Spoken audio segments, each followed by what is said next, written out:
los servicios externos. Estos son los dos grandes grupos de contextos de uso de la firma digital que se han estado desarrollando en el país. Esa es una primera lista, estamos hablando de instituciones públicas, tenemos también entidades financieras, los bancos, tenemos las superintendencias, mutuales, cooperativas y otras instituciones como el Colegio de Ingenieros. Estas filminas con todo gusto luego se las comparto para que no tengan que apuntar ahorita a todas las instituciones ni tampoco cansarse la vista leyendo todos los ejemplos que tenemos. Con esto, ¿qué quería mostrarles con esto? Que ya hoy en día el uso de la firma digital es una realidad. O sea, hoy en día la firma digital no es solo el concepto que se manejaba o la idea que se tenía antes de crear la ley.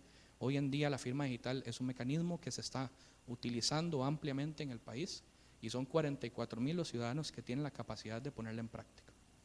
No todos la usan tan frecuentemente como quisiéramos y personalmente considero que todavía no existen las suficientes herramientas como para que un ciudadano cualquiera que tenga un poco de interés en la firma digital diga verdaderamente sí la voy a comprar porque vale la pena.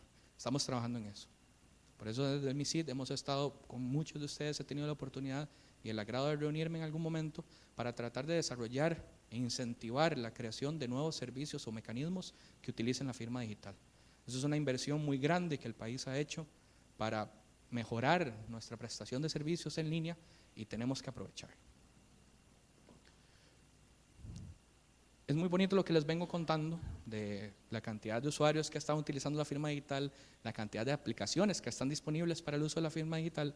Sin embargo, hemos cometido un pequeño pecado, o un mediano pecado, que no se han establecido hasta la fecha, o más bien no se habían establecido a la fecha, lineamientos o buenas prácticas de cómo tenía que darse la implementación de los mecanismos de firma digital. ¿A qué me refiero con esto? El uso del mecanismo de la firma digital, ustedes conocen la tarjetita, ¿verdad? No requiere, o más bien no está sujeto a una arquitectura, a una infraestructura, a un modelo de servicios en particular. Más bien es una tecnología abierta que permite ajustarse a la creatividad o a las necesidades que una institución pueda tener del uso del mecanismo. ¿Uso del mecanismo en qué sentido? Ya sea en autenticar a sus clientes o a sus funcionarios, o bien demostrar una manifestación de voluntad de sus clientes o de sus funcionarios mediante una firma digital. O sea, como es un contexto de uso tan abierto, a la hora de la implementación de la firma digital, a la hora de traducir el uso del mecanismo en software, en herramientas ofimáticas dentro de las instituciones, han sucedido ciertas libertades en algunas organizaciones, que no es una cuestión nuestra, esto es una cuestión mundial, que ponen un poco en riesgo el tema de la confianza. La firma digital es un elemento, o más bien es un negocio, por así decirlo, de confianza. La firma digital se basa en la confianza.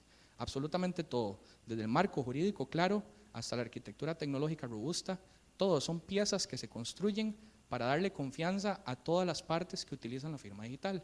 ¿Quiénes? Los usuarios, los prestadores de servicios, las instituciones, las entidades y los funcionarios de esas instituciones. Si alguna de las partes, si alguno de los actores no confía en el mecanismo no se va a utilizar. Es un mecanismo que se basa en la confianza. Por eso, por ser tan importante la confianza, es que estos riesgos, estas pequeñas vulnerabilidades que se han detectado no en la firma digital, sino en su implementación, tenían que atenderse y esto fue lo que estamos haciendo. Eso es lo que estamos haciendo. ¿Cuáles son esos riesgos que se vislumbraron en algún momento? Primero tenemos la creación de formatos propietarios firmados digitalmente en instituciones.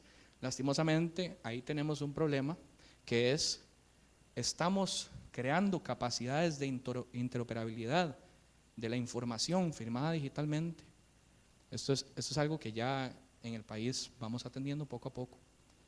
¿Qué pasa cuando una institución desarrolla usos de firma digital y a la hora de firmar documentos electrónicos los genera en formatos que no son estándar, en formatos que otras instituciones no entienden?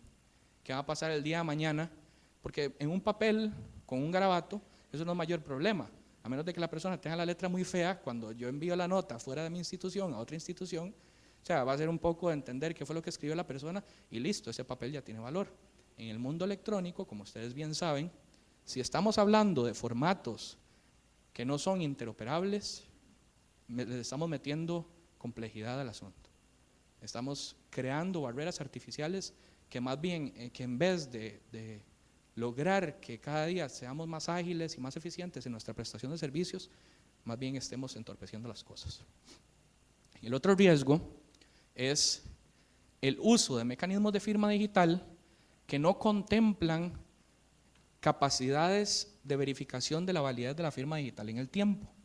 Como ustedes saben, hoy en día los certificados digitales tienen una vigencia de 2 años, ¿verdad? Entonces, yo hoy en día voy, pago los $35, obtengo la firma digital, el certificado me vale por 2 años.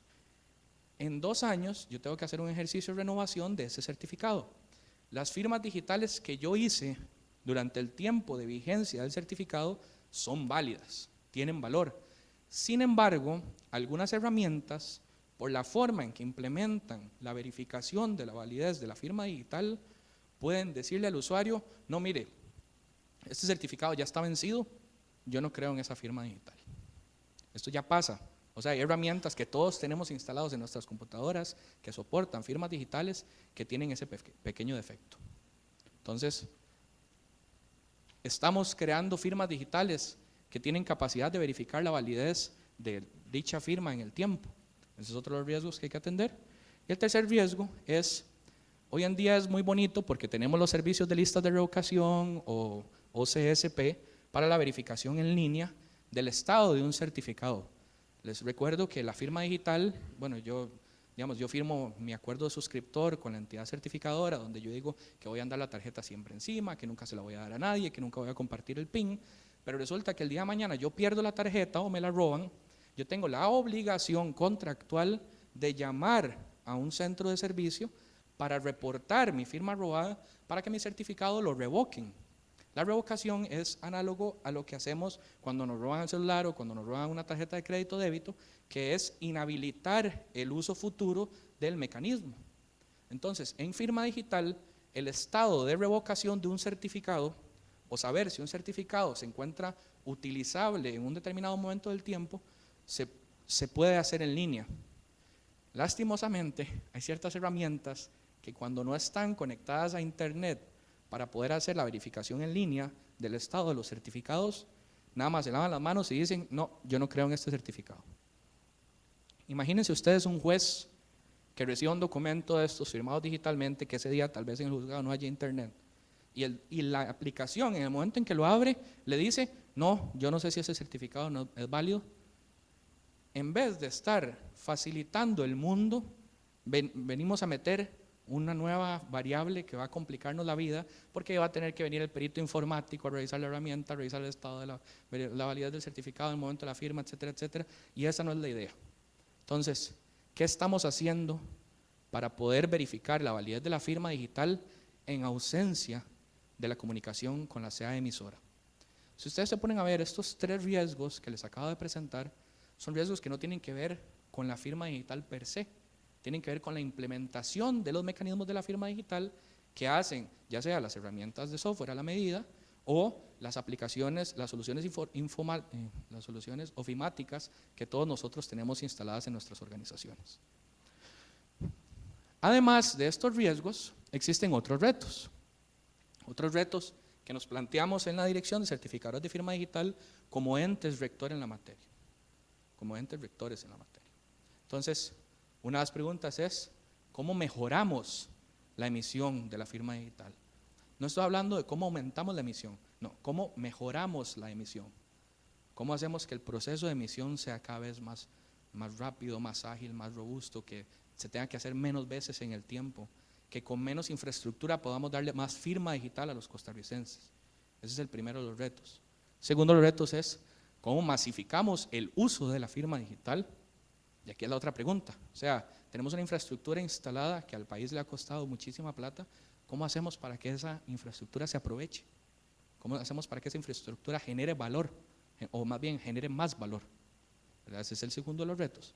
Y el tercero de los retos, ¿cómo hacemos, teniendo un contexto en el país, una maravilla que la verdad no son muchos países los que tienen estas posibilidades que nosotros tenemos, de un mecanismo que le dé valor legal a mis acciones en el mundo electrónico? O sea, que un mecanismo que por ley me podría habilitar a realizar todos mis actos o todas mis transacciones con una institución sin mover un pie de mi casa. O sea, teniendo un mecanismo que permita hacer eso, ¿cómo apoyamos más el desarrollo del gobierno electrónico? ¿Cómo apoyamos la modernización electrónica del país? ¿Cómo habilitamos a nuestros usuarios para que cada vez, para facilitarles la vida cada vez más, que se supone que ese es nuestro deber? Por eso es que nos dimos a la tarea de crear estas nuevas políticas de firma digital. ¿Cuáles son esas políticas? Tenemos dos. La primera, los nombres son un poco extensos, ¿verdad? Me imagino que eso se hace porque suena más sexy, pero la idea es que el nombre diga todo lo que tiene que ser, ¿verdad? Entonces tenemos la política de formatos oficiales de los documentos electrónicos firmados digitalmente para Costa Rica. Y la segunda es la política de certificados digitales de la Jerarquía Nacional de Certificadores Registrados. O sea, necesitamos el nombre completo, ¿verdad? Esas son las dos políticas. La política de formatos oficiales es completamente nueva, es fresquita. En el país no existía una política de formatos oficiales antes. Y a nivel mundial, solo otro país tiene una política similar a la nuestra, que es Brasil. O sea, hay países como Bélgica, como España, como Finlandia, que tienen recomendaciones de uso, pero ninguno de esos países han llevado una directriz de uso de formatos oficiales a un nivel de política, a un nivel de marco normativo como lo hemos hecho nosotros. Solo Brasil. Y la política de certificados, la Certificate Policy, que se le conoce a nivel internacional, nosotros estábamos en nuestra primera versión de esa política desde 2008, que fue cuando se emitió la primera versión. Eso lastimosamente deja mucho de qué hablar con respecto al desarrollo de la firma digital en el país, cuando hacemos la comparación con Brasil, que van por su versión 27 de la política y que empezaron tal vez 2 o 3 años antes que nosotros, ¿verdad? Entonces ya este año tenemos la política de formatos oficiales nueva y la de certificados en su versión 1.1. ¿Qué es la política de formatos oficiales? Sé que muchos de ustedes estuvieron en el evento que organizamos en agosto del año pasado en el Tribunal Supremo, donde se hizo la presentación inicial de la política. En ese momento no estaba oficializada, o sea, en ese momento simplemente teníamos la consulta pública de la política. Pero bueno, cuando hablamos de la política de formatos oficiales, se realizó en el país un gran esfuerzo de investigación para determinar cuáles iban a ser los formatos de los documentos electrónicos firmados digitalmente. O sea, si Costa Rica quiere utilizar documentos electrónicos con firmas digitales, tienen que ser estos. ¿Cuáles fueron los criterios de selección? Pues bueno, se determinaron 7 criterios de selección diferentes para poder hacer la implementación, o más bien para poder elegir los formatos avanzados que les voy a mostrar hoy en día. Se quería que permitieran la utilización de algoritmos criptográficos robustos, que respetaran el principio de neutralidad tecnológica. Cuando hablamos de neutralidad tecnológica hablamos de 3 cosas. Hablamos de estándares abiertos, hablamos de escenarios multiplataforma y hablamos de adecuada documentación técnica y no sujetos a un determinado producto licenciado. Después, permiten la incorporación de múltiples firmas en un documento, o sea, no está restringido a una única firma en un documento, sino más bien permiten escenarios de emisión-aprobación o de emisión-rechazo o de escenarios de mancomunación de roles, ¿verdad? O sea, por ejemplo, poderes múltiples entregados en diferentes figuras, en diferentes investiduras.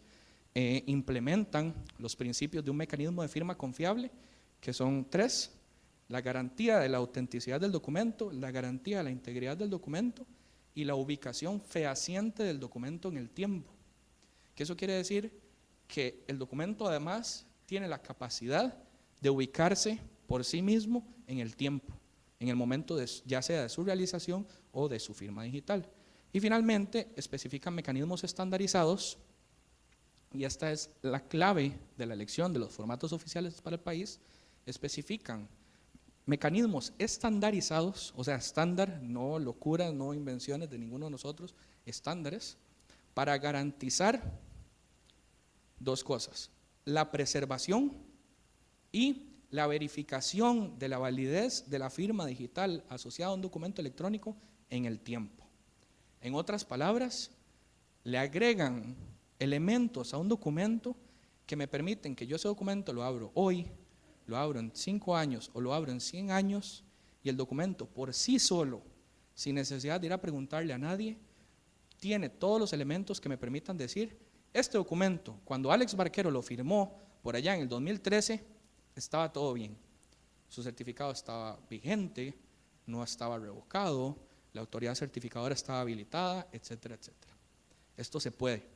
Esto fue un proceso de análisis que se realizó y se llegó a la conclusión de que íbamos a utilizar estos 3 formatos.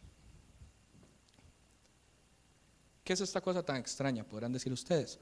Pues bueno, PADES LTV es un formato que extiende un documento PDF para que soporte firmas digitales con todos esos elementos, con esos 7 elementos que yo les dije. PADES LTV, como les digo, es para PDFs que se firmen, o sea, siguen siendo documentos.pdf, pero su firma digital está hecha con los 7 elementos que les comentaba. CADES XL es un estándar también para construir documentos con la firma digital estandarizada, o más bien con validez en el tiempo, pero este es para documentos en extensión binaria. ¿Qué tipo de documento? Cualquiera. Ahí pueden ser fotografías, pueden ser videos, pueden ser bases de datos enteras. O sea, esto sirve para agarrar cualquier tipo de contenido binario que podamos tener en nuestros sistemas, firmarlos digitalmente y garantizar que en el tiempo podemos verificar la validez de esa firma digital. Y el último, SADES XL, es para documentos XML. Es una forma nativa del Extensible Markup Language, del XML, para poder agregarles firmas digitales y que esas firmas digitales las podamos verificar su validez en el tiempo.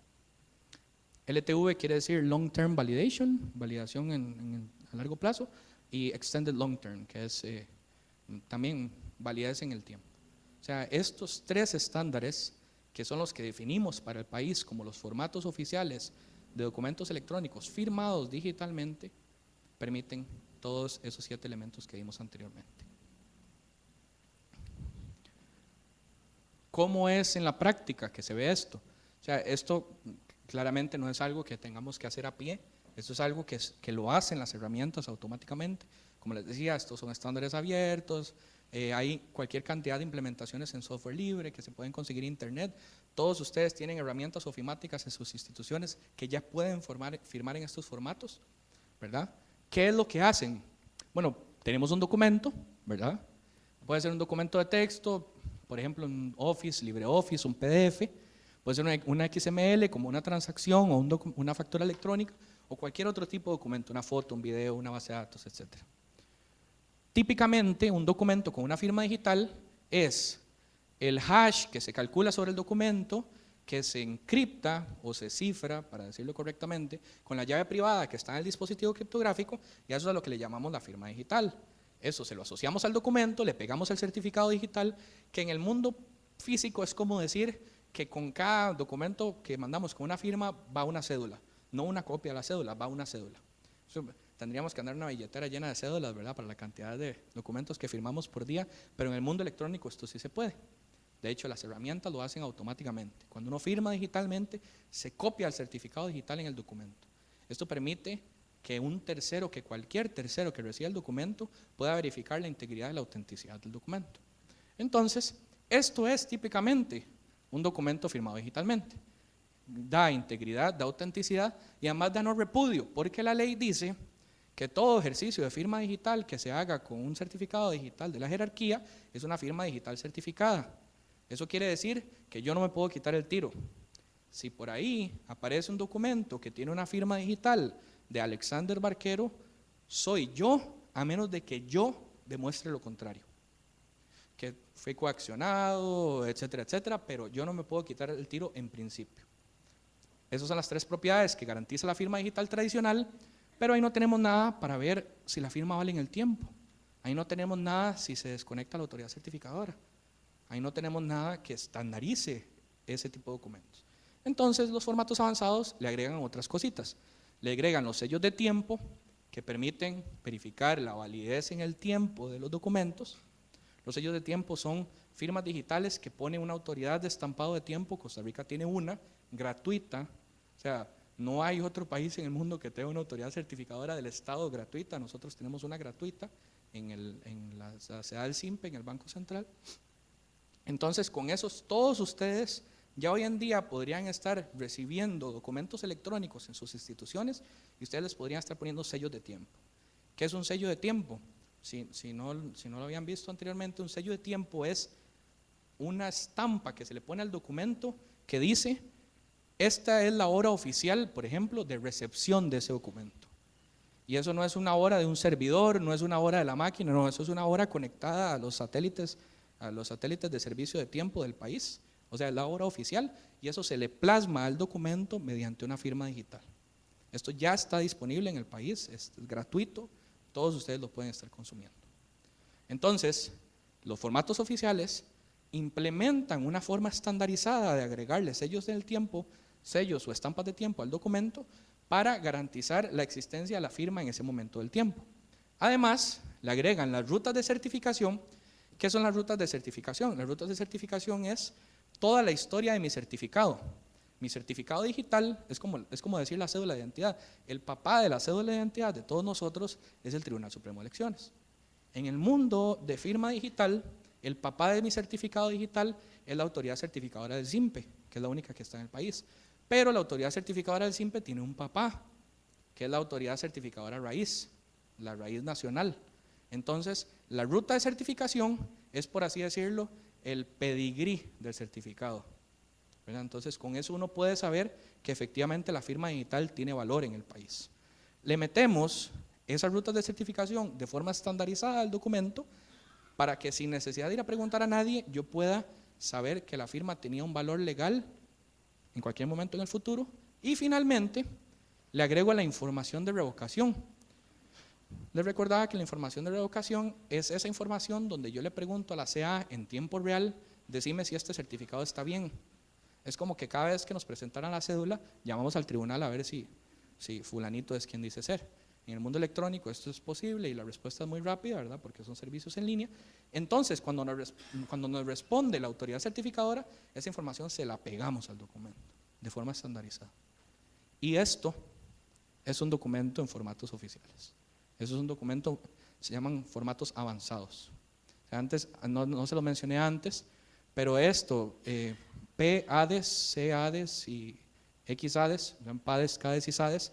El ADES quiere decir Advanced Electronic Signature, firma digital avanzada, y la P es para PDF, la X es para XML y CADES es CMS, es Content Managed Software, es una cuestión ahí.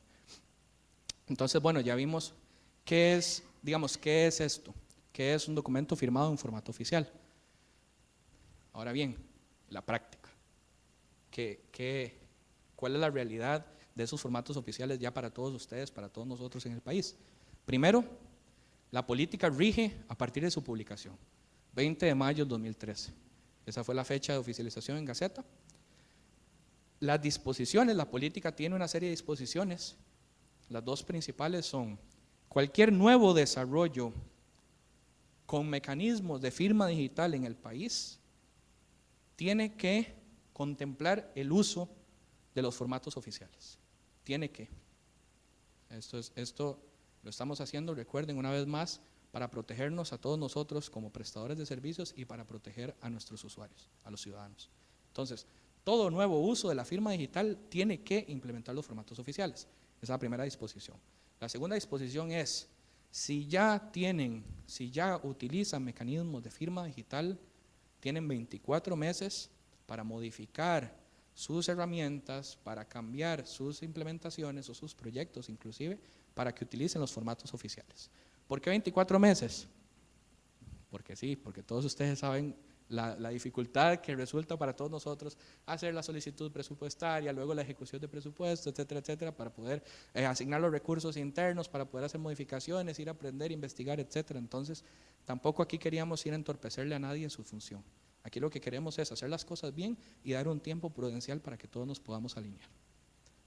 No están solos tampoco, estamos generando una serie de instrumentos, una serie de herramientas, una serie de mecanismos que la idea es que los acompañen a todos ustedes y nos acompañen a nosotros para poder ajustarnos, para poder adaptarnos a lo que las políticas dictan. Entonces, ¿qué elementos estamos generando? Primero están los perfiles de construcción de documentos, que son herramientas prácticas para poder diseñar estos documentos con esas firmas digitales. Estos son perfiles estándar, universales, son de la ETSI, la European Telecommunications Standardization Institution, que es un ente emisor de estándares, como decir la ISO más o menos, pero no hay que pagar. Las guías de configuración de herramientas ofimáticas, ya esas las tenemos. Tenemos guías que con todo gusto en cualquier momento nos las pueden pedir para que ustedes vayan en sus instituciones y si tienen Office 2010, si tienen alguna solución de Adobe o si quieren firmar PDFs inclusive con software libre, puedan descargar herramientas y firmar todo ese tipo de documentos electrónicos en formatos avanzados, ya hoy. Ahora que salgan de aquí a esta charla y se vayan para sus oficinas, ya eso lo podrían estar haciendo. Esas guías las tenemos y con todo gusto se las facilitamos o hacemos reuniones para poder ayudarles a que las implementen de forma masiva en sus instituciones. Y además estamos generando guías para verificar la validez de la firma digital. Muchos de ustedes todavía tal vez no tienen preparada la capacidad interna de la institución para poder darle firma a sus funcionarios y firmar documentos que salen de la institución, o qué sé yo, o darle la capacidad a sus directivos, etcétera, etcétera, para hacerlo, pero todos, absolutamente todos los que estamos acá y los que no vinieron también, tenemos la obligación por ley de recibir y tramitar adecuadamente un documento firmado digitalmente que nos llegue a nuestra institución. Absolutamente todos y cada uno de nosotros. Esto la Corte Suprema se ha pronunciado ya varias veces, no una vez, varias veces en esta línea. Entonces, si a cualquiera de ustedes en este momento les llega un documento con una firma digital, ustedes tienen el deber y la obligación de tramitarlo y procesarlo, aunque sus sistemas no estén preparados para eso. Entonces, para que ustedes no se sientan, iba a decir desnudos, pero suena muy feo, para que ustedes no se sientan desprotegidos ante una situación de estas, también estamos generando guías que les permitan verificar la validez de una firma digital, aunque ustedes no tengan firma digital para sus funcionarios. Esto es algo que las herramientas lo permiten. Parte de lo que establece la ley es que la firma digital debe ser demostrable ante terceros, entonces esas guías con todo gusto también se las facilitamos. Esto es un poco la historia de la política de formatos oficiales. La otra, la política de certificados. La política de certificados establece, recuerdan que yo les hablaba antes de las oportunidades de mejora y también la parte de los retos. Los retos los fuimos a atender con la política de certificados. Entonces, la política de certificados establece 3 grandes cambios. Tiene cualquier cantidad de cambios, ustedes no se imaginan, pero los que nos competen a todos nosotros como prestadores de servicios, ¿verdad? Como entidades que atendemos al cliente, que atendemos al usuario, al ciudadano en general, son 3. La primera es la vigencia de la firma digital. ¿Qué estamos haciendo? Estamos cambiando para que una firma digital en el país no tenga un valor por 2 años, sino por 4. ¿Por qué hicimos esto? Les comento. Cuando la firma digital inicialmente se implementó en Costa Rica, se determinó que íbamos a usar 2 años para la emisión por los riesgos informáticos que podían existir de vulnerabilidad de los algoritmos criptográficos en el tiempo. O sea, se pensaba, qué sé yo, que tal vez podía salir algún riesgo que se materializara de una vulnerabilidad computacional de un algoritmo, entonces para salvarnos de eso se pusieron solo por 2 años. Pero ya con el paso del tiempo se ha detectado que efectivamente los algoritmos que se escogieron estaban muy bien elegidos y pues bueno, no existen riesgos computacionales que se puedan materializar en el corto plazo y estamos cambiando los certificados a 4 años. Esto va a ser buenísimo para todo el mundo porque aquí lo que estamos haciendo es, si hoy en día fuiste a obtener tu firma digital, te olvidas de tener que renovarla hasta dentro de 4 años. a diferencia de los dos que tenemos actualmente. Otro cambio que estamos haciendo es la supresión de la unicidad. Hoy en día, yo solo podía tener un mecanismo de firma digital vigente en el país. Si yo ya tenía la tarjeta de firma digital, voy a sacar la mía. Si yo ya tenía la tarjeta de firma digital y sacaba una cita en alguna oficina de registro, iba y trataba de tramitar una nueva firma digital, qué sé yo, porque guardo la mía en la bóveda de mi oficina, en el trabajo, y la otra la tengo allá en la casa, alguna cosa de esas, me iban a decir, no, no se puede. La política del país establecía que el certificado debía ser único por cada titular del certificado en el país. Esto lo quitamos. ¿Por qué se quitó? En un principio se puso también por un tema de atender riesgos que podían materializarse, pero como absolutamente ningún riesgo de esto se ha materializado por el buen uso que han hecho los usuarios de la firma, además encontramos una ventaja en quitarlo. ¿Cuál es la ventaja? Primero, podríamos tener más de un mecanismo de firma digital. Recordemos que el ejercicio de la manifestación de voluntad que uno hace con una firma digital siempre depende de un mecanismo de seguridad de doble factor. Es algo que tengo, porque tengo que tener el dispositivo para hacer mi firma digital, y algo que sé, porque solo yo conozco el PIN que activa la utilización de la llave privada que está en el dispositivo criptográfico. Entonces, con la supresión de la unicidad yo ya podría tener dos tarjetas, atender temas de riesgos, qué sé yo. Bueno, en el MISID todavía no es, yo sí lo utilizo, digamos, diariamente, pero tal vez por algunos ejercicios personales, pero como funcionario todavía no lo necesito. Pero por ejemplo, los funcionarios del Banco Central hoy en día requieren la firma digital para poder ingresar a sus estaciones de trabajo. O sea, cuando llegan en la mañana no ponen un usuario y un password en su computadora, sino que más bien hacen Smart Card Logon, que es que ponen la tarjeta, ponen el PIN y ya se autentican con los sistemas de la organización. Entonces, el día de mañana que llega algún funcionario, por ejemplo, del banco, y no traiga su tarjeta, se le complica desde un punto de vista operativo el poder ingresar a sus funciones. Entonces, obviamente, para mitigar ese tipo de riesgos, ahora ya podría tener dos tarjetas. Pero además de eso, podemos contemplar la posibilidad de que en el país se desarrolle la capacidad de generar firmas digitales en otros dispositivos que no sean esta tarjetita que ha sido la tarjeta propietaria, por así decirlo, de firma digital hasta hoy. No sé si ustedes sabían, pero Costa Rica tiene la obligación, al igual que una gran cantidad de países de Latinoamérica, de hacer la modificación de los mecanismos de pago plásticos, ¿verdad? O sea, tarjetas de débito y tarjetas de crédito, hoy en día todos tenemos tarjetas de este tipo y todas son de banda magnética.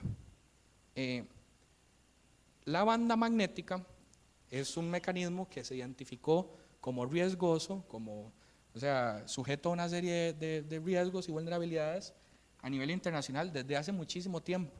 En Europa ya no se emiten tarjetas con banda magnética exclusivamente, sino que se emiten tarjetas con chip. Ese chip que tienen las tarjetitas es de una tecnología que se conoce como EMV.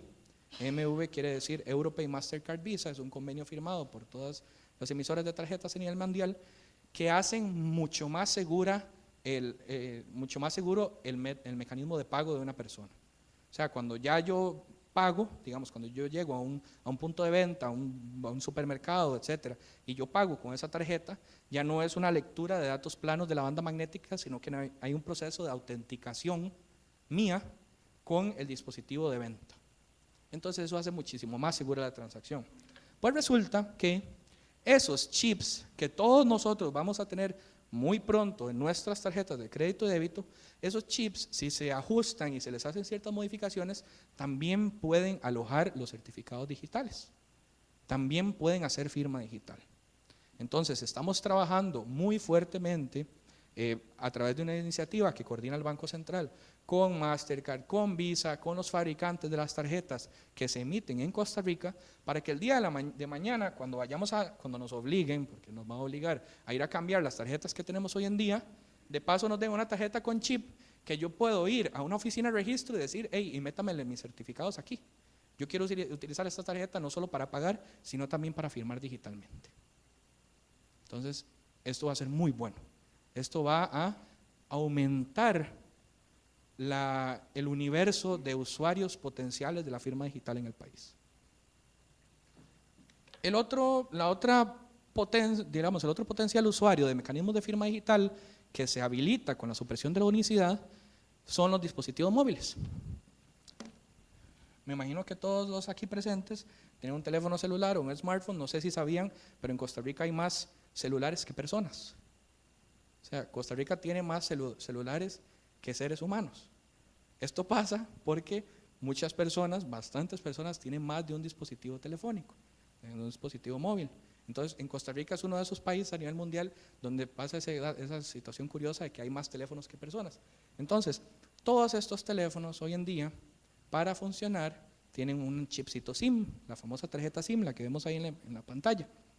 Esa tarjeta SIM es un smart card pequeño, es una tarjeta inteligente pequeña como esta, o como la tarjeta crédito débito con EMV.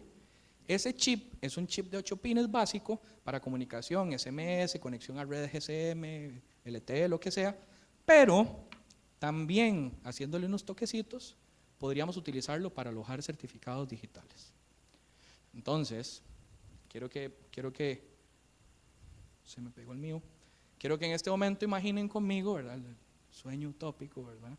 De que el día de mañana yo entro a un sitio web en mi computadora, por ejemplo, entro al sitio web de mi banco, yo al sitio web de mi banco le pongo mi número de cédula, nada más, no le doy ni mi nombre, no le doy un password, no le doy nada más, solo le pongo mi número de cédula, el banco se conecta a la infraestructura de firma digital del país, identifica que mi número de cédula está ligado a X número celular, me llega un mensaje especial, no es un SMS común y corriente, me llega un mensaje especial encriptado a mi celular y me dice: Alexander Barquero, ¿usted está tratando de entrar al banco tal? Entonces yo le digo, sí.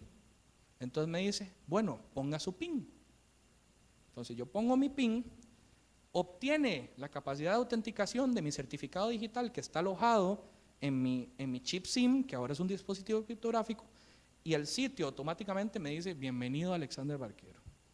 ¿Qué desea hacer con los 27,000 colones que tiene en su cuenta bancaria? Entonces, esto es algo que se puede hacer.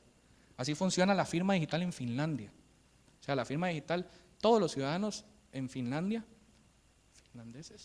finlandeses, todos los finlandeses en Finlandia tienen capacidad de firma digital en sus dispositivos móviles hoy en día.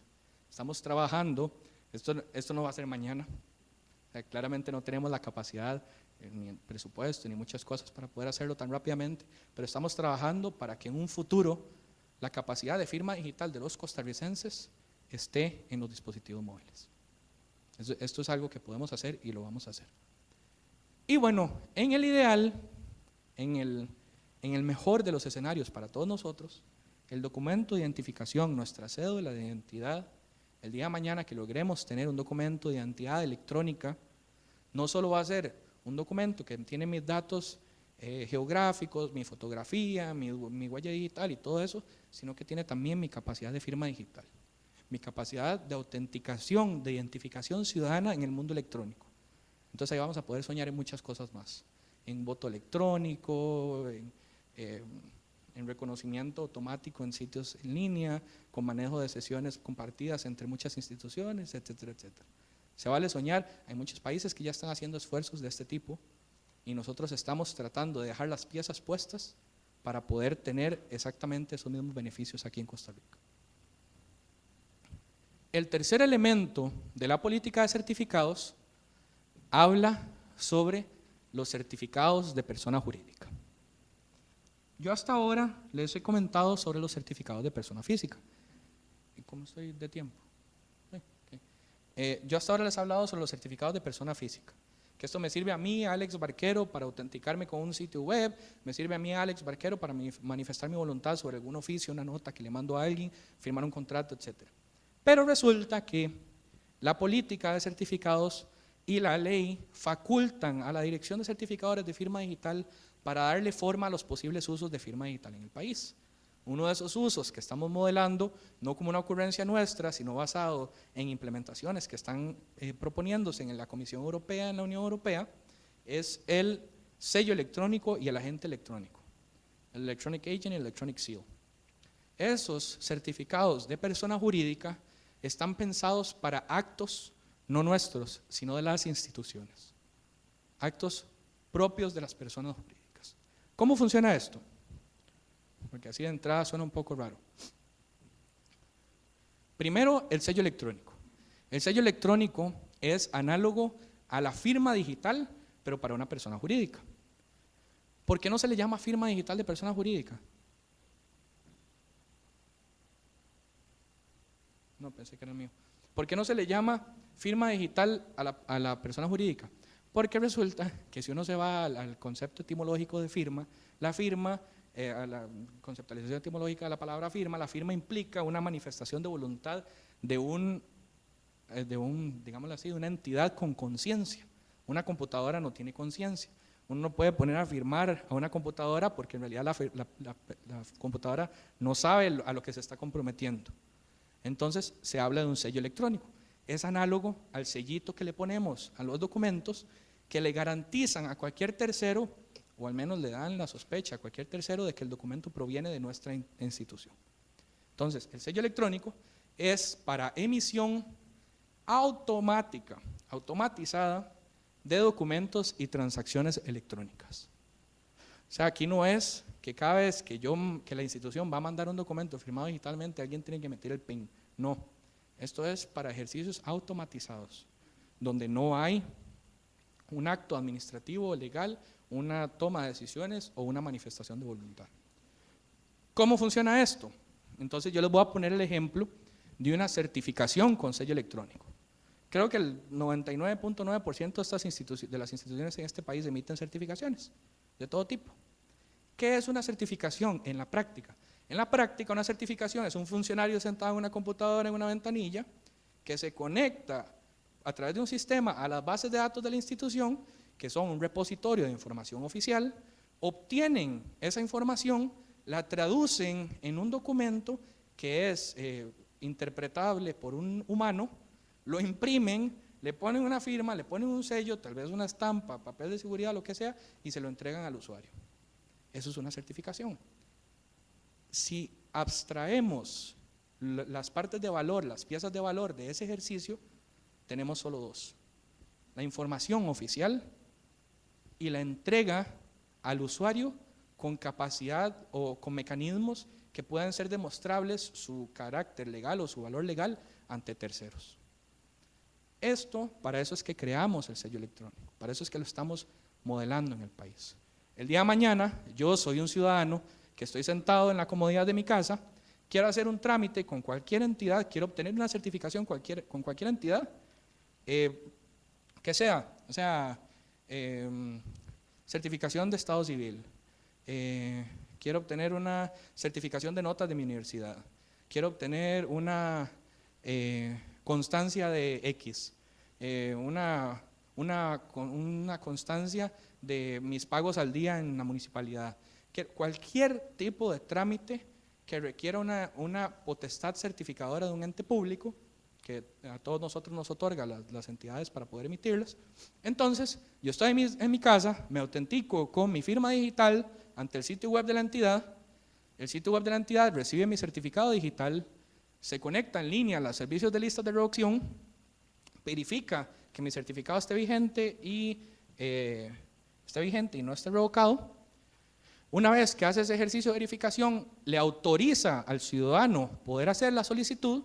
Entonces yo, Alex Barquero, solicito, yo quiero una constancia de nacimiento mía porque yo puedo pedirla, soy yo, etcétera, etcétera. Entonces firmo digitalmente esa solicitud para que la institución tenga un respaldo de la solicitud del ciudadano. La entidad recibe esa solicitud, le pone una estampa de tiempo para decir, tal vez podría hacer algún ejercicio, primero tiempo, primero en derecho, o algún ejercicio que necesitaba fecha cierta, lo que sea. Le pone una estampa de tiempo para saber que en ese momento recibió la solicitud. Internamente se conecta a sus bases de datos, obtiene la información oficial del ciudadano, que para esto no necesita ninguna persona de por medio, ¿verdad? O sea, automáticamente con el número de cédula del ciudadano va y obtiene la información que requiere, genera un PDF o cualquier otro tipo de documento en formato oficial, le pone una firma digital, un sello electrónico de la institución y se lo envía de vuelta al ciudadano. Ese documento electrónico firmado digitalmente con un certificado de sello electrónico de persona jurídica de la institución tiene valor legal hoy en día reconocido por nuestra ley. A cualquiera de nosotros nos podría llegar ese documento sin necesidad de firmar convenios, sin necesidad de firmar absolutamente nada, y tendríamos que procesarlo y tramitarlo y aceptarlo en los mismos términos que un documento físico. Se los cuento. ¿Qué se requiere? ¿Cómo se implementa esto? ¿Cómo se operacionaliza? ¿Cómo se hace operativo? Se requieren dispositivos criptográficos para instituciones. No va a ser una tarjeta. No vamos a poner la capacidad de firma digital de toda una institución en una tarjeta de estas. Sería un pecado mortal.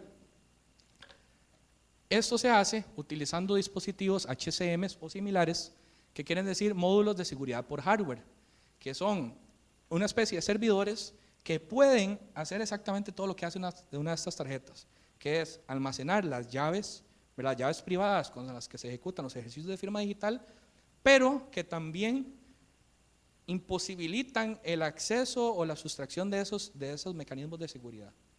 O sea, un dispositivo de estos es como una tarjeta de estas, pero en grandote. No se puede sacar de ahí la información del certificado, bueno, de la llave privada del certificado. Entonces, esto puede hacerse de muchas formas. Puede hacerse en sitio, cualquiera de ustedes podría comprar estos dispositivos, no los venden en el mercado, son equipos caros, ¿verdad? Podría ser administrado, o sea, ustedes podrían contratar una empresa que les lleva el equipo a sus instalaciones, que les administra el equipo en sus instalaciones, que les cobra por ese mantenimiento, que les garantiza que opera, etcétera, etcétera, o inclusive podría ser tercerizado, as a service, el modelo en la nube, software as a service, platform as a service. Esto se llama cryptography as a service. O sea, esto es en un tercero en quien yo confío y deposito confianza, le permito que aloje mi certificado digital. Claro, no lo puedo utilizar. Esto se generan particiones sobre los equipos que solo ustedes tienen las llaves de acceso a poder utilizarlos a través de una red segura, una fibra, lo que sea. Además de la capacidad de firma digital de la institución, se requiere un servicio de firma digital, un DSS, un Digital Signature Service, que es el servicio que permite generar documentos electrónicos firmados digitalmente con el certificado de sus personas jurídicas. Esto es un servicio, una capa en el medio, pues, caja negra, caja blanca, lo que sea, que es capaz de ir a sus bases de datos, construir documentos electrónicos y luego ponerles esa firma digital. Para esto ya existen soluciones que se pueden comprar, las pueden desarrollar basadas en soluciones de código abierto, etcétera, etcétera. Hay muchas formas de implementar. Y en general, todos los servicios que van a consumir la funcionalidad de la plataforma. Yo aquí voy a hacer un atrevimiento y les voy a mostrar a ustedes una arquitectura modelo de sello electrónico. Yo no les quiero venir a decir cómo hacer las cosas en sus instituciones, pero esto es algo que yo les propongo. Pueden tener una plataforma de firma digital que tiene el certificado de sello electrónico como la base de la pirámide, ¿verdad? La pieza fundamental para la ejecución de firmas digitales de persona jurídica, encima un servicio de firma digital, ¿verdad? El Digital Signature Service, y luego cualquier servicio conectado a esa plataforma, porque esa plataforma se vuelve ubicua. La utilización de los mecanismos de firma son completamente transparentes e independientes de la información que ustedes quieren firmar. Y aquí depende de la creatividad de ustedes. Ustedes podrían firmar acciones de personal, podrían firmar a lo interno, ponerle un sello electrónico a cada uno de los documentos que firman los mismos funcionarios de su junta directiva, etcétera. O sea, usos hay N.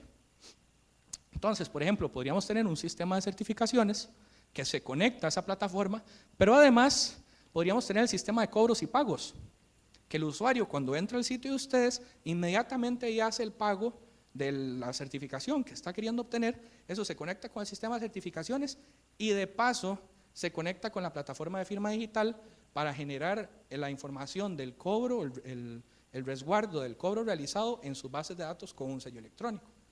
Y luego el comprobante del pago que se le entrega al ciudadano, al usuario del servicio, a través del sistema de facturación electrónica, también lleva una firmita digital de su sello electrónico. Entonces, un modelo como esto es una arquitectura muy gruesa, pero que sirve para, yo me puse a tratar de pensar en cuál escenario no funciona y en realidad no se me ocurrió ninguno, tal vez por inocencia o porque no conozco el giro de negocio de todos ustedes, pero bueno, esto es una arquitectura modelo que podría servirle a cualquiera de ustedes para poder hacer operativa o para poder operativizar el uso de certificados de persona jurídica. Además del certificado de sello electrónico, ya voy terminando, está el certificado de agente electrónico. Sello electrónico es para manifestación de la voluntad de la institución, de la persona jurídica. El agente electrónico es para la autenticación, para los ejercicios de verificación de la identidad de la persona jurídica. Entonces, me imagino que todos ustedes en sus sitios web en algún momento han asegurado el sitio web comprándole un certificado de VeriSign o generan ustedes sus propios certificados, etcétera, etcétera. Ya ese aseguramiento del sitio web lo vamos a poder hacer con certificados de nuestra jerarquía, certificados reconocidos por la ley nacional, que además implica que cualquier computadora de un costarricense donde ya se reconozca el valor de la autoridad certificadora raíz va a poder reconocer el valor de esos certificados sin hacer absolutamente ningún cambio. Entonces, esos certificados sirven para asegurar sitios web, sirven para la autenticación y la comunicación machine to machine, o sea, para escenarios de interoperabilidad. Yo, institución X, que necesito transar datos con la institución Y, aseguro el canal de comunicación mediante el cual hablamos, que inclusive podría ser hasta internet, con este mismo certificado de autenticación. Garantiza a las partes que están hablando efectivamente con quien dice ser, porque son certificados emitidos y reconocidos por nuestra jerarquía nacional de certificados. Esto ya se va a poder hacer. ¿Cuándo? Bueno, para terminar, en el escenario bonito donde todo esto funciona, tenemos una institución A, donde tienen los certificados de sello y agente electrónico, una institución B, donde tienen sello y agente electrónico, tenemos un montón de ciudadanos con capacidad de firma digital, todos haciendo transacciones y jugando entre ellos, realizando una serie de trámites, una serie de reconocimiento, de autenticación de la identidad para efectuar procesos relacionados con nuestro giro de negocio, con nuestros sistemas y con nuestras instituciones. Y todo esto mata el error humano, porque dejamos de poner a los ciudadanos como mensajeros del Estado, que vaya y me traiga una certificación de tal cosa de personería jurídica, un permiso de uso de suelos de allá, un ta. Entonces mandamos al ciudadano como mensajero del Estado, ¿verdad?, de una institución para otra, y al final cuando llegan y lo entregan en el punto final, le dicen, ay muchacho, no le pusieron el sellito allá, o le faltó tal cosita, o no, es en aquella ventanilla, vea que yo ya me voy a ir a almorzar, o sea, vamos a deshacernos de esto. Esa es la idea, es lo que estamos buscando. O sea, matamos el error humano, o al menos reducimos al mínimo la posibilidad de que el error humano afecte la prestación de nuestros servicios. Aceleramos, le damos agilidad a nuestra prestación de servicios, a nuestra entrega de valor al ciudadano. Reducimos la cantidad de papeles, o sea, la cantidad de papel, la cantidad exagerada de papel y de costos asociados al papel que tiene nuestro país.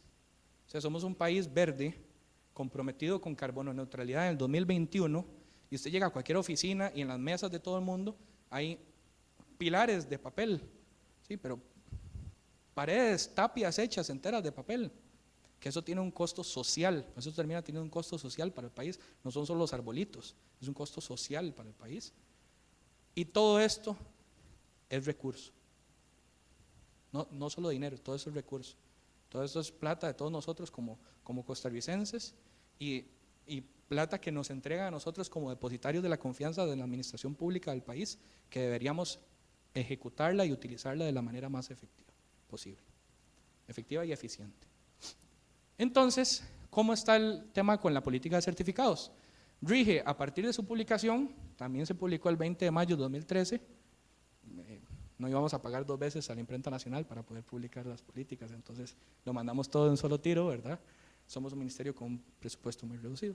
Y se encuentra en proceso de implementación todos estos elementos que les comentaba. La vigencia de los certificados esperamos que esté para diciembre.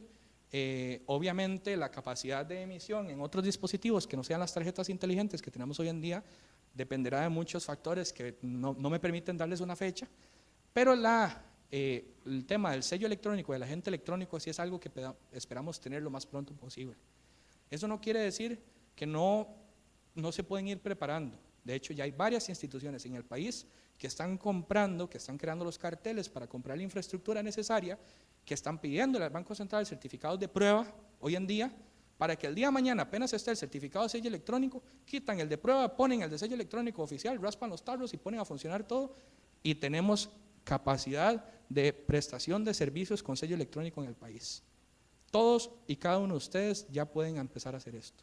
Si gustan, con todo gusto, me siento con ustedes, nos reunimos y vemos de qué forma se implementan estrategias para que cada una de sus instituciones podamos ir impulsando estos proyectos. ¿Qué es lo que buscamos? ¿Por qué llevo 1 hora y 8 minutos de estar hablando aquí frente a ustedes sobre estos temas? ¿Qué es lo que queremos como país? No solo la Dirección de Certificadoras de Firma Digital, sino el Ministerio de Ciencia, Tecnología y Telecomunicaciones, y como ciudadanos de este país, lo que queremos es afectar al país entero, pero afectarlo para bien. Queremos más y mejores servicios de gobierno electrónico. No solo más, queremos mejores servicios de gobierno electrónico. Queremos potenciar la simplificación de trámites. Queremos impulsar el compromiso país de carbono neutralidad. Queremos mayor eficiencia y reducción de costos operativos de las instituciones, porque todo esto nos está costando. Y queremos garantizar la seguridad a través de un mecanismo reconocido por ley y brindar confianza en los mecanismos electrónicos a los ciudadanos. Todavía hoy hay costarricenses que guardan su plata debajo del colchón, literalmente. Y estoy seguro que todos nosotros conocemos al menos a uno. Yo conozco 2. Entonces, queremos, utilizando herramientas que ya el país ha hecho grandes inversiones, queremos potenciar estas 5 cosas. Pero para eso necesitamos la ayuda de todos ustedes. Esto es un trabajo en conjunto de todos nosotros, pero hace falta voluntad, y voluntad de todo tipo. Voluntad administrativa, voluntad técnica, voluntad política.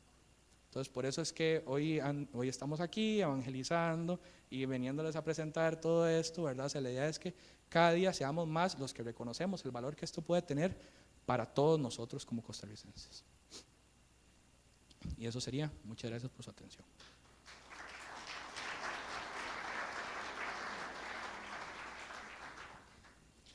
Bueno, muchas gracias. No sé si tienen igual, abrimos el espacio para preguntas y respuestas. Igual se identifican, por favor, el nombre de su persona y el nombre de la institución de la que nos acompaña.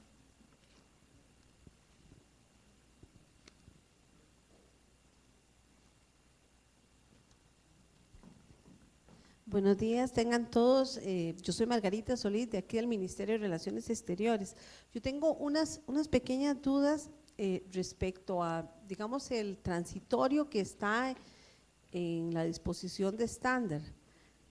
Por ejemplo, si yo voy a implementar ahora con base en los estándares nuevos, es decir, ¿cómo puedo usar los estándares nuevos si todavía los anteriores, si tienen 24 meses para hacer cambios los que en este momento ya los tienen? Por ejemplo, nosotros como Ministerio de Relaciones Exteriores tenemos que autenticar firmas, autenticar las firmas en documentos que van hacia el exterior. Entonces, aunque nosotros vayamos a usar este nuevo formato, ¿cómo hacemos con los documentos que recibimos que no vienen en el formato estándar? Okay. Bueno, tal vez para aclarar, hablar de formatos oficiales no quiere decir que los otros sean prohibidos o inválidos. Eso en realidad va a depender más bien de un tema de apetito al riesgo de la institución. O sea, yo les comentaba que el uso de formatos que no sean oficiales no es una ocurrencia, en realidad se está haciendo para atender o para poder mitigar la materialización de una serie de riesgos que fue lo que les presentaba. Ahora bien, particularmente en el tema de relaciones exteriores, como aquí, como ahí se realiza un ejercicio de autenticación de las firmas que incluyen los documentos, sí le comento que en ese ejercicio en particular, por eso es que se está trabajando en la postilla electrónica. O sea, yo también formo parte de la comisión de la postilla ante el Ministerio de Relaciones Exteriores en representación del Ministerio de Ciencia y Tecnología, y lo que estamos trabajando es en diseñar el mecanismo de apostilla electrónica utilizando la firma digital como la base. Entonces, el día de mañana esta digamos, esta generación de documentos electrónicos que tengan que pasar por un ejercicio de reconocimiento de las firmas para poder enviarlos al exterior, va a hacerse todo de forma electrónica soportado en los certificados de la jerarquía. Entonces, ya eso va a ser independiente del formato del documento, porque la misma postilla va a definir la forma en que esa postilla está construida, por así decirlo. Es algo que se está trabajando. Hay un grupo académico, lo comento como paréntesis. Muchos de los proyectos que han permitido desarrollar la firma digital en el país han sido producto de esfuerzos académicos que luego se materializan en política pública o en implementaciones ya prácticas. Reutilizando ese modelo, tenemos un grupo de estudiantes de una maestría en el tecnológico que están trabajando en el diseño de la solución modelo de la arquitectura para emisión de apostilla electrónica en el país. Entonces la idea es que eso que usted me comenta no tenga que ser una situación que haya que enfrentar de forma manual en el futuro. No sé si contesté su pregunta. Parcialmente, la verdad. Ahora bien, tal vez le cuento lo bonito, pero si usted quiere jugar con las variables que tenemos hoy en día, efectivamente la firma digital de los documentos electrónicos puede reconocerse. De hecho, los elementos que garantizan la verificación de la validez de la firma en el tiempo, que son los que los convierten en formatos avanzados, se pueden agregar posterior, y no posterior 2 minutos o 3 minutos, posterior en cualquier tiempo T al momento de la firma del documento. Entonces, ustedes hoy en día podrían estar recibiendo documentos que no están en formatos oficiales y sus propias herramientas podrían transformarlos en formatos oficiales. Porque para transformar un documento en un formato oficial no se requiere tener acceso a la llave privada del certificado del firmante. Nada más se requiere que el certificado con el cual se hizo el ejercicio de firma todavía se encuentra vigente. Entonces, ya ahí sí sería malísima suerte que les llegara un documento que se firmó, qué sé yo, ayer y que ya hoy el certificado estaba vencido. Si aún así ese caso pasara, con las potestades certificadoras que tiene una institución, pueden reconocer el tiempo oficial de entrega del documento, que les permite además, no sé, agregarles alguna especie de nota, alguna especie de oficio al documento que les garantice a ustedes que en el momento de la recepción del mismo, todas las variables estaban como debían estar.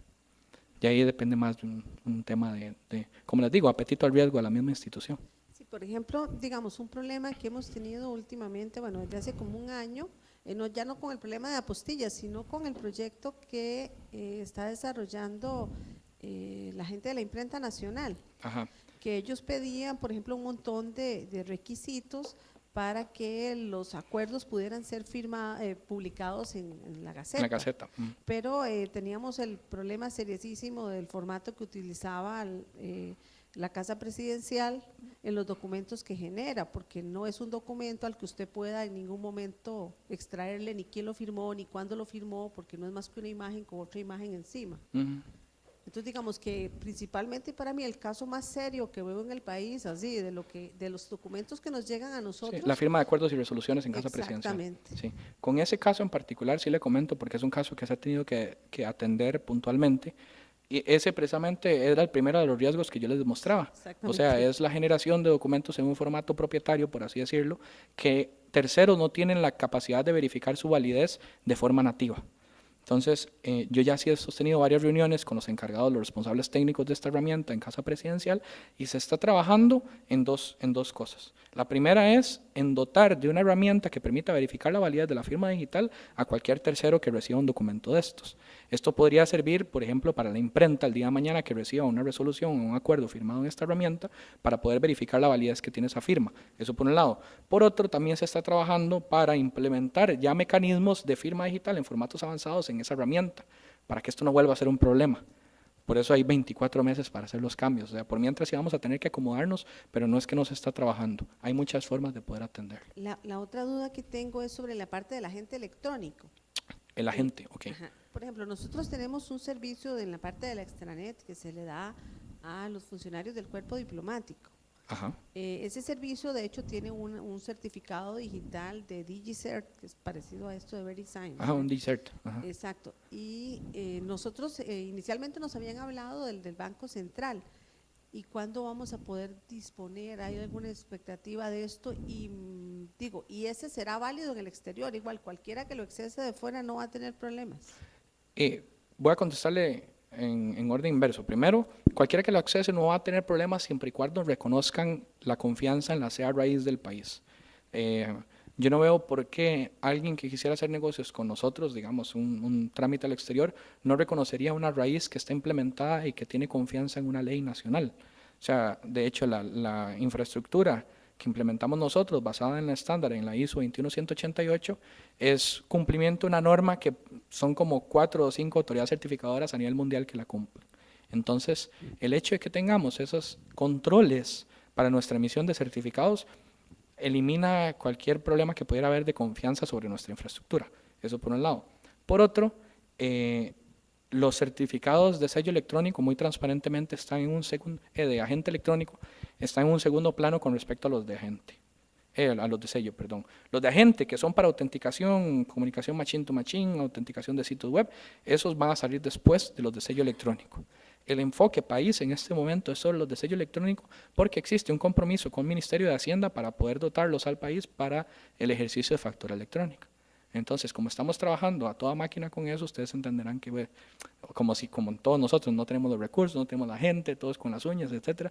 Entonces, una vez que logremos salir adelante con sello electrónico, inmediatamente vendría gente. Eso no me da a mí la información suficiente como para poder darle una fecha de cuándo podríamos tenerlo. Pero sí le garantizo que lo estamos trabajando y ojalá en lo antes posible, ¿verdad? Con gusto. Buenas, Sergio Blanco de la Universidad de Costa Rica. ¿Serio? Don Alexander, comentaste de que ya se están incorporando el uso de lo que es la firma digital, lo que es en los dispositivos de tarjeta, lo que es tarjeta de crédito y débito. Ok, esa incorporación, ¿cuánto es la estimación para que ya se esté ejecutando o se esté ya distribuyendo a nivel nacional? Sí, acá otra vez es un factor demasiado complicado de determinar porque el estándar, digamos, ya el Banco Central definió el estándar para la implementación o más bien para la personalización de plásticos con capacidad de firma digital y MV, o sea, MV más PKI, que es como se llama esta tecnología.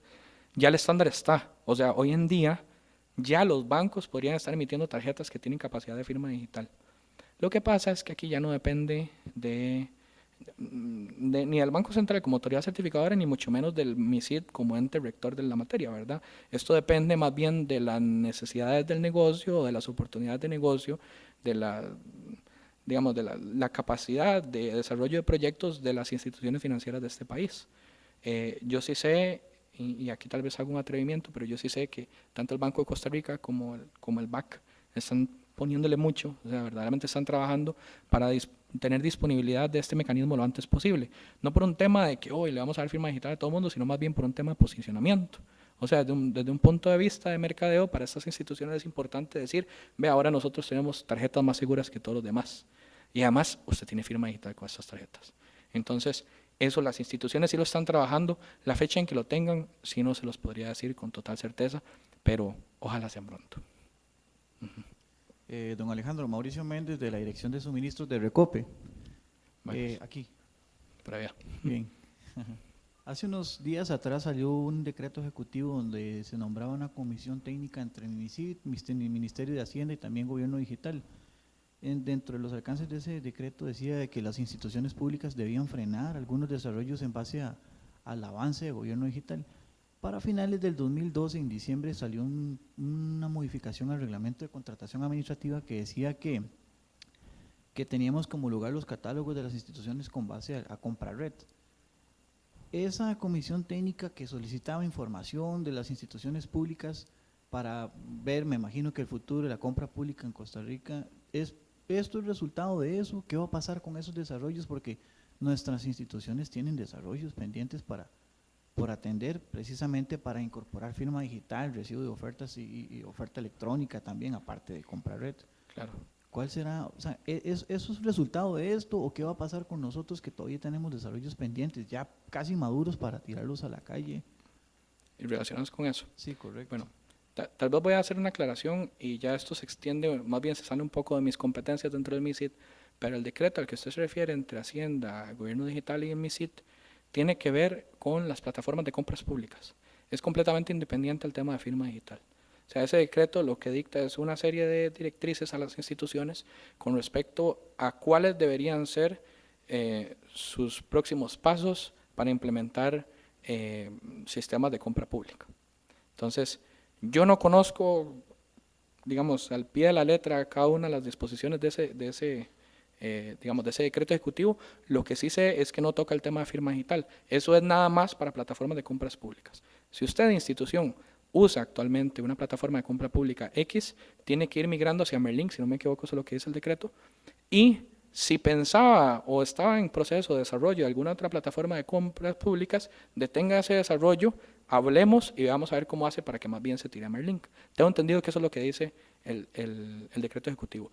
No toca temas de plataformas que tienen que ver con prestación de servicios propios de la institución. Por ejemplo, yo sé lo de Petroweb.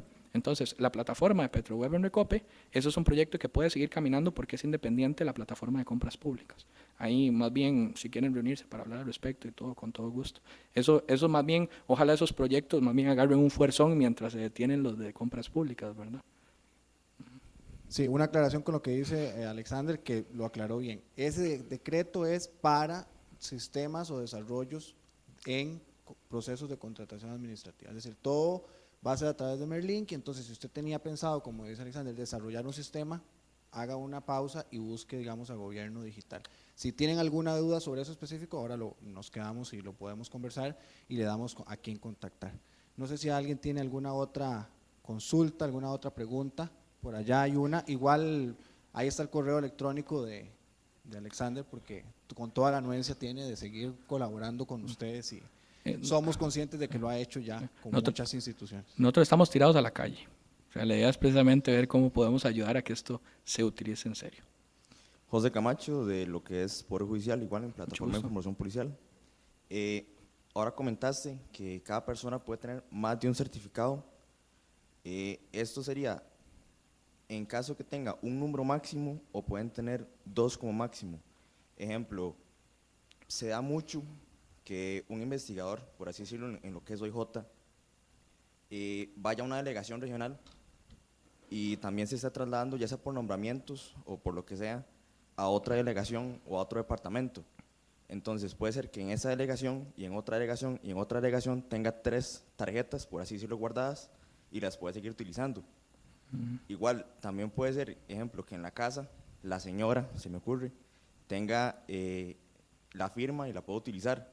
Entonces, la señora, de él, por así decirlo, a nivel de confianza, ya sea entre familia, por así decirlo, porque puede pasar, y hay casos que sí se han dado. Bueno, tal vez para contestarle, si anduvieran su tarjeta en la billetera, no sería necesario tener una guardada en cada institución, ¿verdad? En realidad eso es, más bien es un tema de costo-beneficio que cada persona o cada institución podría determinar. Yo no veo mayor valor en realidad a tener guardados mecanismos de firma en muchos lados, además del riesgo que eso representa. Y a eso es a lo que quería aterrizar. Yo les comentaba antes que cuando uno obtiene la firma digital, uno firma un acuerdo de suscriptor, que es un compromiso legal, o sea, lo vincula legalmente a la persona con el resguardo del mecanismo de firma. Entonces, parte de lo que firma en ese acuerdo suscriptor es la responsabilidad no solo sobre el resguardo del dispositivo, sino sobre el uso del dispositivo. Entonces, por ejemplo, lo que se dice en el acuerdo suscriptor es que uno nunca le va a dar el PIN de la tarjeta a nadie, o sea, absolutamente a nadie. Hacerlo ya otorga la carga de la prueba, ¿verdad? O sea, la responsabilidad de demostración de ejercicios no de voluntad manifiesta del titular del certificado a ese titular. O sea, si una persona incumple el acuerdo suscriptor y le entrega su PIN o le entrega su tarjeta a otra persona para que haga un ejercicio de firma en su nombre, no se puede quitar esa firma, ni de esa ni de cualquier otra que el tercero haga habiendo utilizado esta vulnerabilidad de seguridad que la misma persona entregó, ¿verdad? Entonces, por ahí, yo aún pensándolo en ese caso, el tema de la unicidad no es tanto. Yo antes les comentaba el ejemplo de tenerla guardada en la caja fuerte, porque curiosamente eso fue lo que comentaba un gerente de un banco. Él decía, a mí me da miedo la tarjeta de firma digital. Hay personas que no lo entienden, pero digamos, una persona que está en una responsabilidad o que tiene la investidura de una presidencia ejecutiva de un banco, de una gerencia de un banco, con su firma puede hacer muchas cosas. Entonces él dice, a mí me da miedo andar mi capacidad de firma en la billetera. O sea, tal vez un paseo millonario, alguna cosa así, tal vez no me sacan plata, me sacan eso y yo después no me puedo quitar el tiro de las cosas que se firmen. Pero entonces él decía, yo mi tarjeta la guardo en una caja fuerte, en mi oficina. Pero resulta que el otro día quería estar en mi casa y meterme a Monex para comprar dólares y no pude hacerlo porque había dejado la tarjeta en la casa, en la oficina. A mí me gustaría tener uno también en mi casa. Ya es un poco más como para esos ejercicios, las personas, su propio apetito al riesgo, podrían decir, yo quiero tener 2 de esos dispositivos. Pero de un punto de vista práctico, también el día de mañana, digamos, yo tengo 2 tarjetas, una de débito y una de crédito. Pero yo he visto personas, no voy a decir nombres, pero yo he visto personas que tienen 2 billeteras, una para la plata y otra para las tarjetas. Y sacan ese fajo de tarjetas y yo ni me imagino cómo está su récord crediticio, ¿verdad? Imagínense una persona de esas que quiera entrar a un sitio web, que quiera autenticarse y que diga, ¿en cuál de todas estas tarjetas tenía mi firma digital? Yo puedo pensar en mi papá, por ejemplo. Mi papá en ese momento agarra las tarjetas y las tira, las manda a volar y dice, yo no voy a usar esta cochinada, me doy otra vez usuario y password y los apunto todos en un documento de texto que tengo en el escritorio, ¿verdad? La idea es facilitarle, sin perder controles de seguridad, facilitarle a la medida de lo posible el uso y el acceso a todos los ciudadanos, a todos los usuarios. ¿Alguna otra pregunta? Bueno, siendo así, entonces un fuerte aplauso para Alexander, igual de paso para Mariana, que nos acompañó en la primera charla. De parte de Gobierno Digital, igual agradecerles su asistencia en nuestros contactos o a través del cual recibieron la invitación de la red, si tienen alguna sugerencia, algún comentario, y desearles pues un buen regreso a sus oficinas y de paso pues seguimos a sus órdenes. Entonces,